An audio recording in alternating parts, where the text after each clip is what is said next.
Stand on a rooftop in Valletta, look out over the horizon, and you will notice something strange. You are looking at a country built entirely out of a single piece of stone.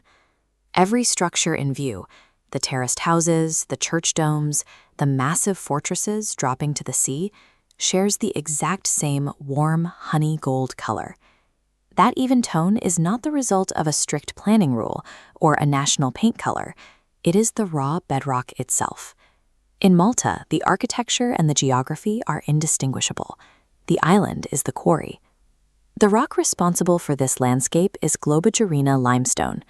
The Maltese call the good building kind franka. It is no ordinary rock. It is a massive, compacted cemetery of tiny prehistoric sea creatures, leaving the pale stone packed with visible marine fossils.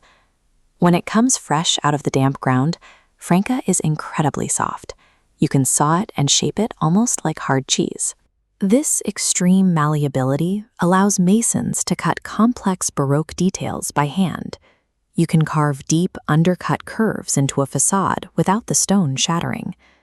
But once you leave that cut surface out in the open air, a chemical reaction takes over. The outer layer tightens up to survive the elements. Over time, the pale, rosy, fresh stone slowly develops a dark, tough, protective skin.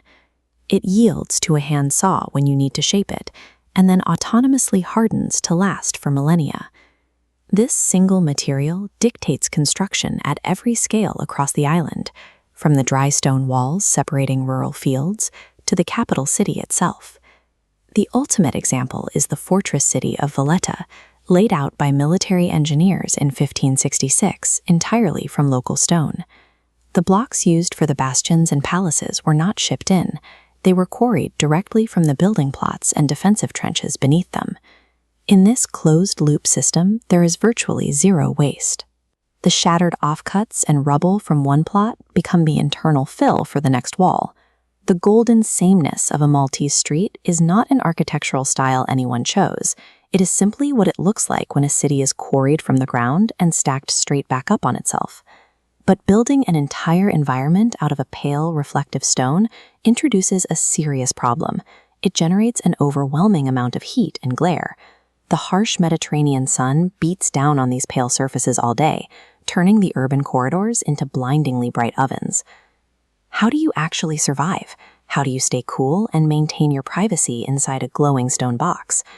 Reading an environment back to the reasons it looks the way it does is exactly the kind of architectural mystery we decode here. Subscribing is how the next one finds you. The single most recognizable feature of these golden stone streets is actually made entirely of wood. It is called the gallarija, an enclosed timber balcony that evolved in the 17th century from the screened Arabic majrabia. This projecting box hangs over the street, blocking direct sunlight and casting protective shade over the windows. Open the side shutters and they catch the coastal winds, funneling the breeze directly inside to cool the rooms. Finally, it provides a crucial social space. It is a private, shaded observatory where families can sit and watch the life of the street while remaining completely unseen from the outside. These colorful wooden boxes are highly tuned climate machines, executing the specific jobs that rigid, reflective stone cannot do. We usually picture a building as an assembly of materials shipped from across the globe. Malta is that idea turned inside out. For more than 5,000 years, this civilization has endlessly recycled the bedrock of a single island into new forms. The architecture relies on the absolute dominance of the golden bedrock, made functionally perfect by a single, delicate wooden exception. True architectural coherence happens when a place is built from the ground it stands on, paired with one perfect tool to tame the environment. Where have you been where a whole place is built from one local material? Tell us in the comments.